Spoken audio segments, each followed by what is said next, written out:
Hello, everyone, and welcome back to Disc Golf Examiner. I'm your host, Brian Keegan, joined today by Mark Fedorenko. Mark, how's it going? Not too bad, Brian. How about yourself? Super excited to be out here covering the 2020 Grand Vue Park Championship here in Moundsville, West Virginia. It's a little bit of a hike from Pittsburgh, only about an hour, and definitely a ton of fun out here on this course. There's a zip line course in the park. I want to say a very special thank you to all the sponsors for today's tournament. All of them on the screen there for you. And this is just a beautiful course. There are 3 disc golf courses in one park, all within walking distance of each other. They kind of intersect. And there is an ice cream store here, the West Virginia Disc Golf Hall of Fame, and a bar and restaurant, which I love. This is like one of my most favorite tournaments that I do every year. And this is our second year doing it. And I'm excited to be back. What did you think of this park? We're actually going to be playing the white course. You'll be seeing video here on the black course. Jay Gary throwing off hole 18. This beautiful view all the way downhill. Definitely a favorite here at the Grand Vue course. I'd say it's the picturesque hole. And joining us today on the card, we have Garrett Maddox from Dayton, Ohio. Yeah, Garrett was a fun fella to play with. Cody Dockrill from Akron. And he is actually, this is a 6th time being covered by Disc Golf Examiner. So, and then we have Mark skipping into frame from the Pittsburgh area. No, yeah, Mark, some of the local fellas asked me to do something that they could turn into a GIF. So, and then we have Tom Sears. Drew up this little doodle for me, so I just thought I'd just put that on there for him.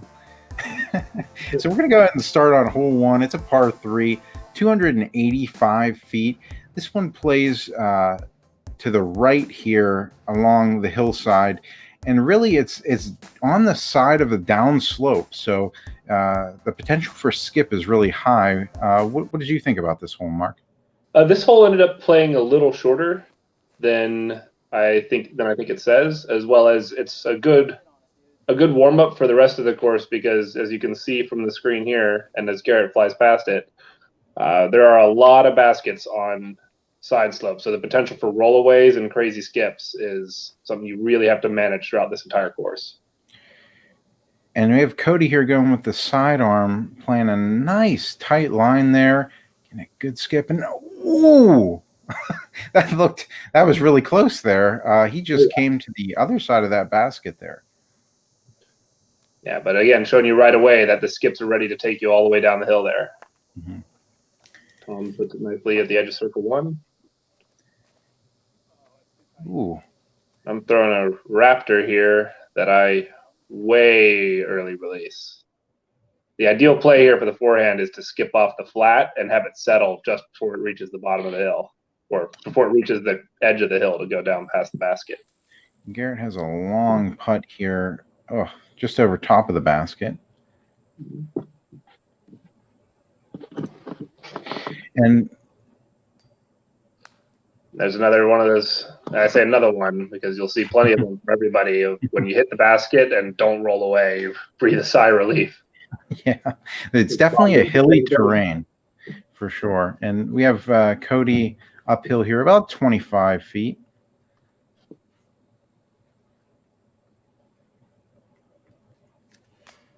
Oh, and just, oh no, a huge roll away there. Now he's outside the circle. Oh. These sloped basket placements making themselves known on hole 1.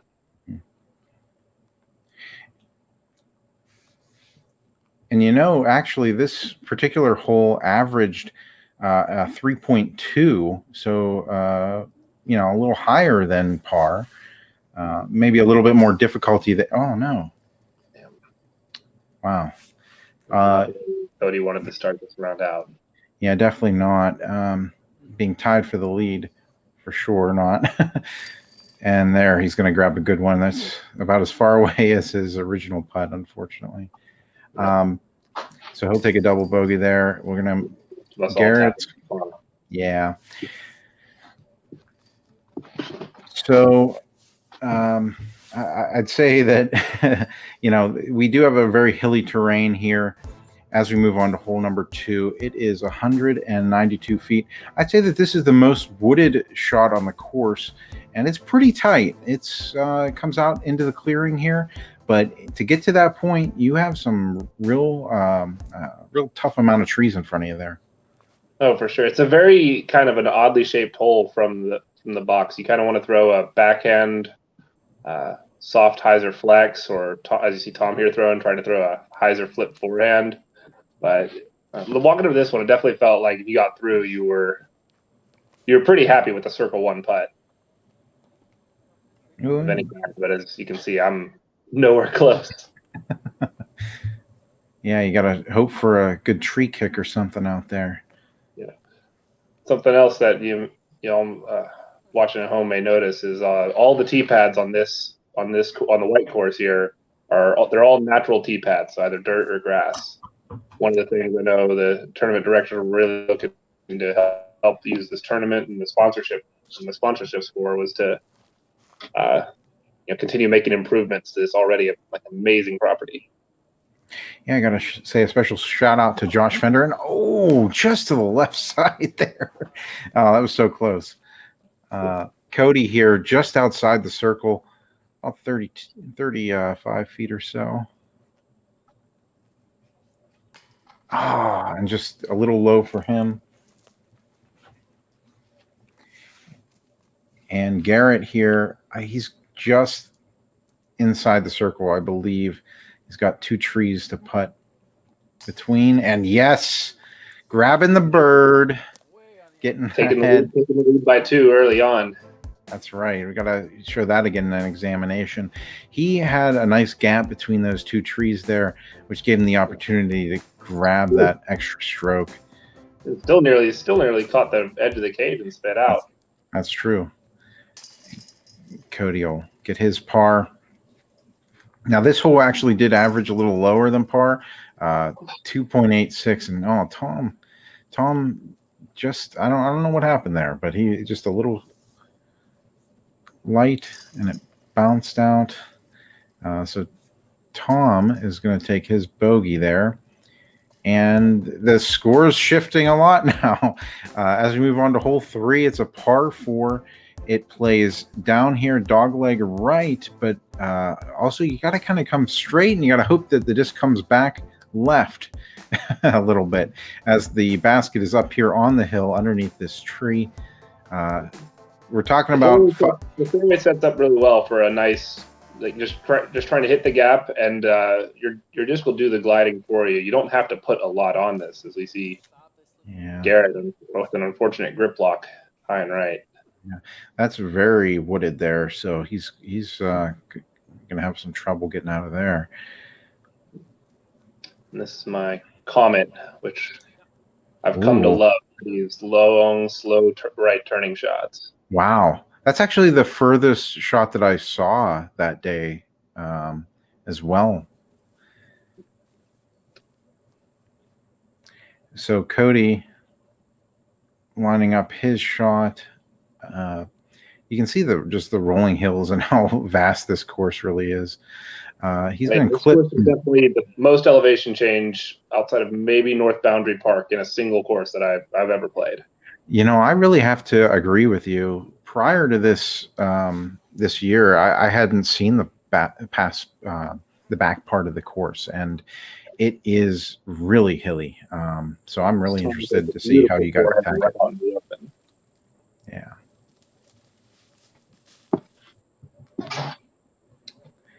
And Garrett pitched out to the center where he's going to be able to get a nice shot up onto the fairway there inside the circle. Yeah, and the white course was built on an old par 3 golf course, so they placed a lot of these baskets around where the greens would be, so that way they'd have some flat spaces. So it gives you some good landing zones, and they intermingle those with the ones on these really sloped away baskets, to give you a fighting chance. Now, this hole did average a little higher than 3 as well, about 3.21 par. So kind of a challenge. Can definitely cause some strokes to be had by some players. I thought this one was a par 4. I think it's marked as a par 4 from the blue You know it. It is. It is.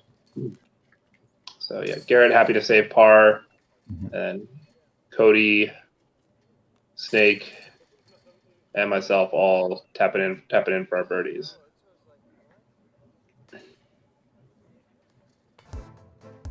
And as we move on, definitely one of the holes that you don't want to let get away from you. Absolutely. As we move on to hole 4, it's a par 3, 305 feet. It's all uphill. It's definitely, you have this little hump that you're coming over right now, and then kind of goes straight and then up onto another hill. This was originally a ball golf course, but I heard that, perhaps the hills made it a little bit unfavorable for some people. And I think that this being turned into a disc golf course is spot on. Mm-hmm. So that's my ESP nuke, and you see I get the distance, but I get over a little too far over on it. Left with about 44-foot putt or so. And Cody giving this a good smash up the hill. That's riding just right. I had to jump out of the way. He's going to be in a great position. On a hyzer with power to spare. Man has a killer backhand. Absolutely. And Tom's playing that sidearm flex shot that everybody dreams of. And he's going to be just outside the circle there. He should be able to putt from there. Oh, and Garrett looks like he got over on that one. Yeah, it's gone real long into the other fairway there. Yep. The nice thing about this course is, except for a few of the holes in the middle of the back nine, is you're going to find not a hole. Most of the out of bounds is natural. It's places where you wouldn't want to be, or places that's going to take you more than one stroke to get out of anyway. Oh man, that was so close.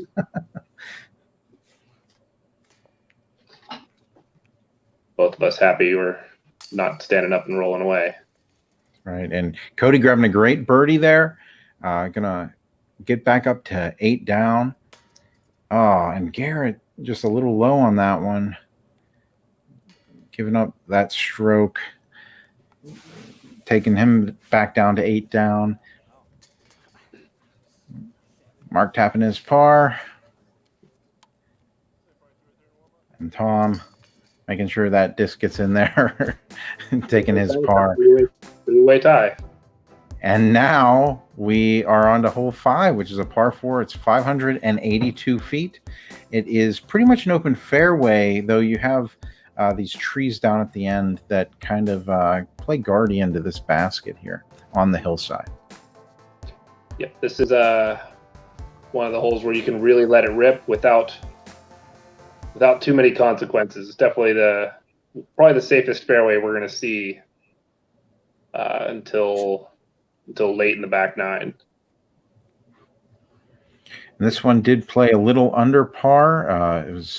It plays as an average 3.43. And Cody with a great smash, great skip, and on a pure hyzer. Yeah, you can tell he's really coming back with a vengeance after the beginning there. Yeah, I saw Cody do that, and I was like, all right, I need to really try to pump something here, try to match him a little bit. Ooh, it's flexing out. It's a beat up Star Shrike that works just perfectly for those, but.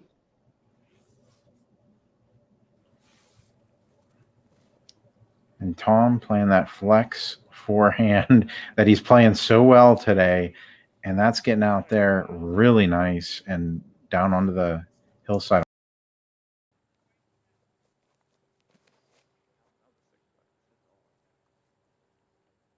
And oh no, Garrett just turned that over just a little bit, and he caught the only early guardian tree. And now he's gonna play real high hyzer and get right within that circle, just inside of it. should be interesting to see. Yeah, recovery shot thrown over that second right side guardian tree down the fairway. Shout out to Matt Lienemann, who helped me record today's event. Couldn't have done it without him. And Tom pitching up just a little past the basket. He should be putting no problem. What do you prefer for your approach shots for shots like this? I'm generally throwing a zone, but I'm trying to pick a one that's. I was hoping to land that one a little short and skip it up onto the hill, not quite park it like that. But generally, the shot shape varies, definitely based on the hill, the wind, what I'm feeling comfortable with. But if I had to pick a preference, I'm usually throwing forehand.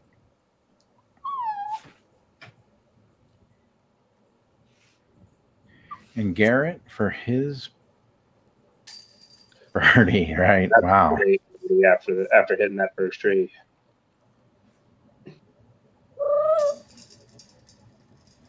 Yeah. Tom grabbing his.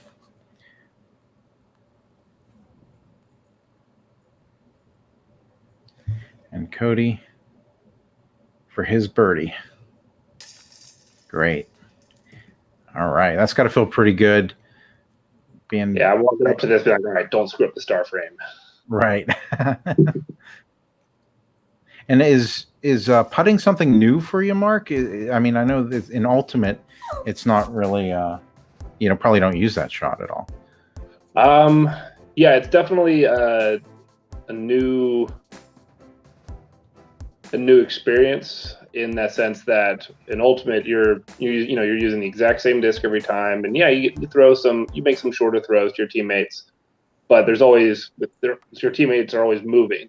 You're very rarely thrown to a stationary target, which you'd figure that would make it a little easier. Mm-hmm. But it's about like the replication of hitting that 2-foot square box for putting the margin for error in Ultimate feels a lot higher than it does in Ultimate. Cody here hitting the smallest branch to kick him right up into circle 1. Wow. And you know what? The thing is that's such a scary putt because it is on the side of the hill and it is in a really hard position. If you miss, looks like you're going to clip an early tree there, unfortunately. Really. All it takes is your disc to go a little bit too far or catch an edge, and you're going for a ride down that hill. And Tom, I'm going to clip that tree as well. I'm going to skip out all the way to the circle of the hole 3. Yeah, it doesn't quite get as much love as Cody did. Mm-hmm. Garrett showing us the way we were all trying to throw this. I think he wanted that a foot higher or so to slide along the flat part of that green.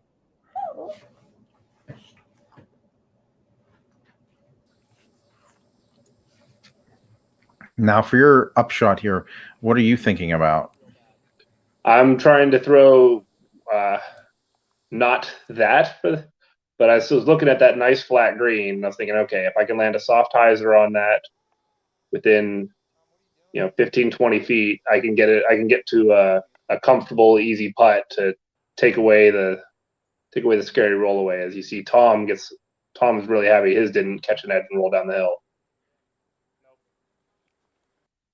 And I get the same luck as well, not catching the edge and rolling further outside of circle 1 again.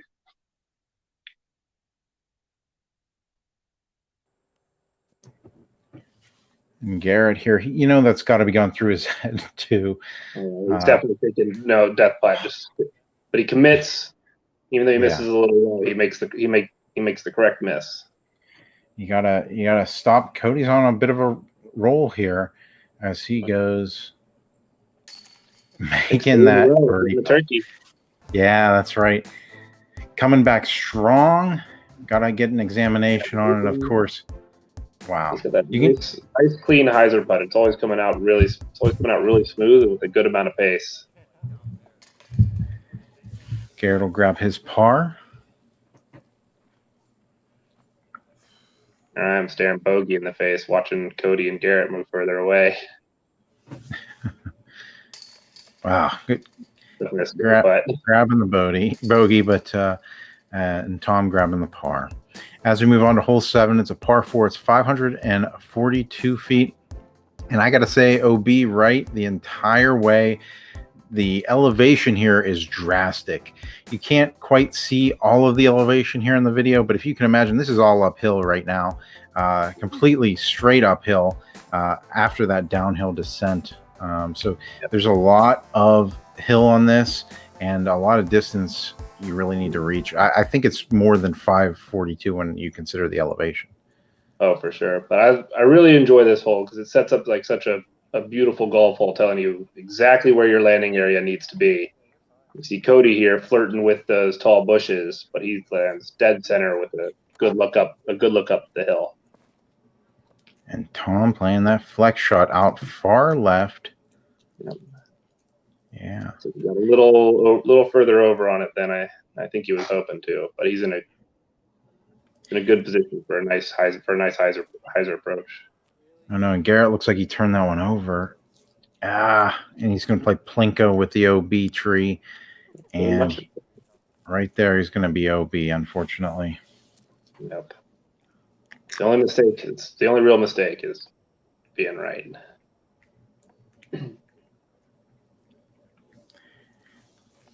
Nuke again, just trying to copy Cody's shot and play it safe, you know. Yep. You definitely want something that ends left. Yeah, and again, there's the old par 3 golf course. You can see the remnants of where the green used to be, and that's just the perfect landing zone for it. The trick with that landing zone, though, is the basket's over the edge of the hill, and you can't. It's kind of a blind approach up. And Garrett's going to throw a big sky hyzer here. Unfortunately, I think it's going to go way more left than he wanted it to. But yeah, I think he got it a little high, and it stalled out. It's my FD2, and I'm just trying to throw a full pump right at the power line tower, and I let go of it a little too hyzer, and it fades out to midway back in circle 2. Here we have Tom. Looks like he's going for a thumber there. As he comes up and out. He's rolling away from the basket. He's going to be probably 70. Cody. Perfect position on his tee shot. Wow. Nice little up. Puts himself in circle 1. That's all you can ask for. The trend of showing us how to play the holes. And Garrett throwing up toward. Oh no, he's going to hit the stones there for 17's tee pad and going to roll down the hill. And wow, the elevation, I got to tell you, is drastic here.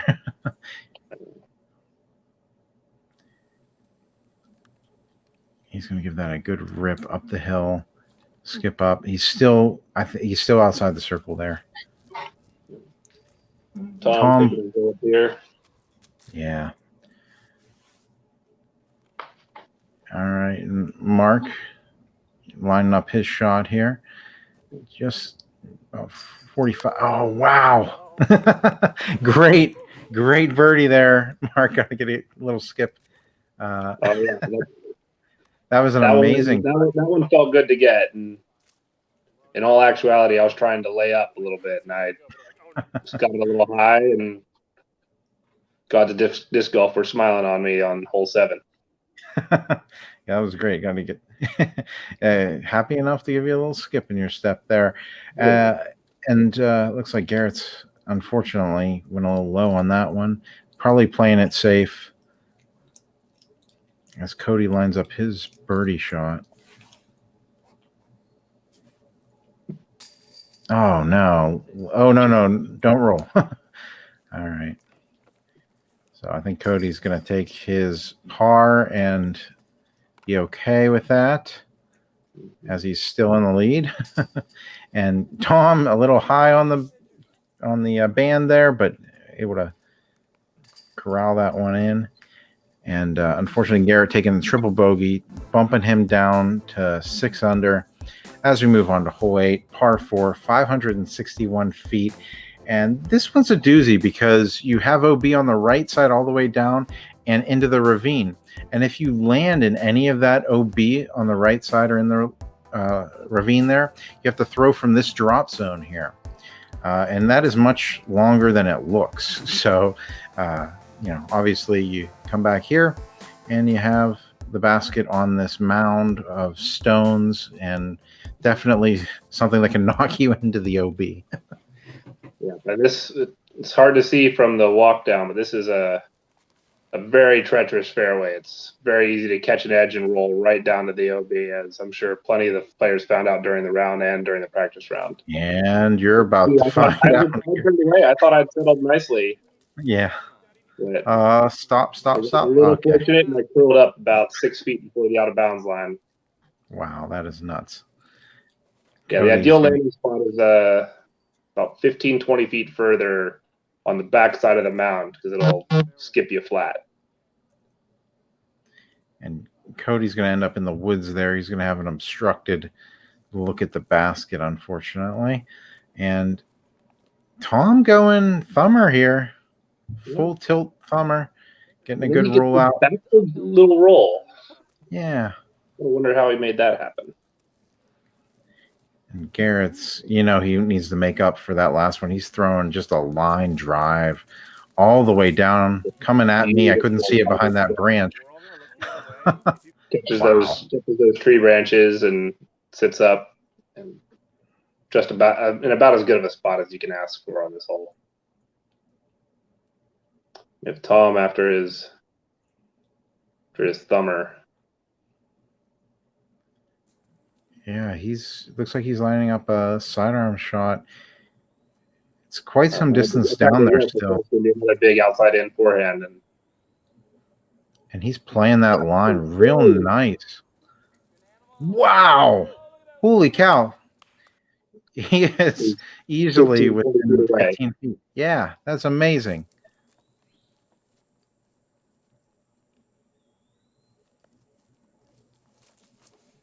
I saw Tom's shot. I was like, oh, forehand seems like a good idea. I don't throw nearly as pretty of a forehand. I come up a little short, but stay clear of the out of bounds line. We missed Cody's shot out of the woods. And he's going to – oh, no. He's going to go OB there. And so he's going to have to throw from the drop zone.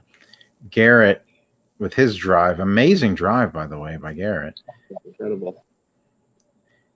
And he'll be just at the circle's edge, maybe a little inside the circle there. Mm-hmm. Cody throwing OB. Giving that a jump putt. It's a little – oh, there you go. Perfect. It's a little longer than you think. It's a little deceptive on your eyes there. I go for the straddle and just miss horribly right. Garrett grabbing that birdie like it's nothing. Tom for his birdie. Yes. Garrett. Great birdie, Tom. I know Garrett was happy to get that one back after the last hole. Unfortunately, Cody's going to take the double bogey there and drop him down to -8. And so we have some mix-up here on the card. Pretty exciting. Hole 9, par 4. It's 450 feet. It plays there's some OB on the left-hand side, I believe, as you come up the hill. This is a very steep hill.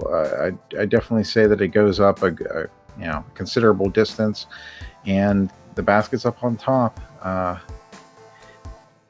This hole plays similarly to hole 7. You want to get your landing zone to right about. There's a great landing zone right about where you can see you standing, I think, on the camera there, right past the edge of those trees on the left. You can settle there. You're going to have a real clean look for your upshot to set up your birdies. This hole did play a little under 4.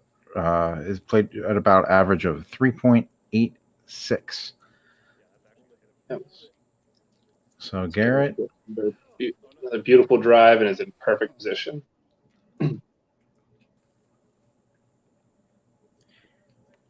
Me throwing that shrike again, trying to just get a little hyzer flip and Try to match Garrett. Get a little low early release, but works out.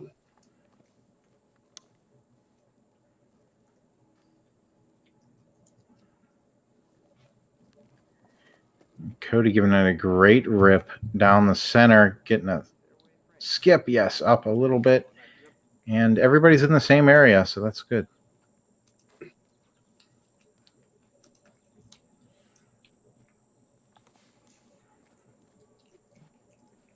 Ooh, aiming for me again. And you were standing in the great spot for a little hyzer approach. I always seem to be right where people need to throw. And that's where I like to be. Cody throwing up the hill here. Get a good skip up. Yes. Great landing. Yes. A foot or two away from taking the CTP as well. Big shout out to John Fender and the tournament directors, really making sure that all the like amateurs and pro players had opportunities for little extras outside of just playing for a chance to win. Yeah, and I have to say a special shout out to Mark Cherry and Josh Weir and all the guys who put in work to make the course look as great as it did today. Wow, Tom grabbing the birdie. Look at that. The examination. This little lifted hyzer putt comes into the chains nice and softly. It's a great birdie.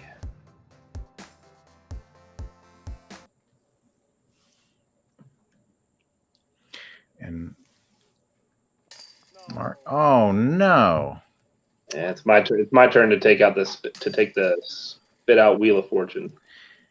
Tom looks like he is taking the lead here. Oh, Garrett going to grab his birdie as well. And you'll have your par. And that's going to finish up our front nine of the 2020 Grand Vue Park Championship here at Grand Vue Park in Moundsville, West Virginia. I want to thank you guys so much for joining us. I want you to invite you to join us for the back nine happening right after this as we take on the white course holes 10 through 18. And we're looking right now at hole 18 on the black course. Nate Langer playing a huge right hyzer line that really surprised a lot of us on the previous round out taking photos. So, Mark, I want to thank you for joining us for this broadcast, and join us for the next one. Absolutely. And just, man, some monster rips. So until next time, guys, keep banging those chains.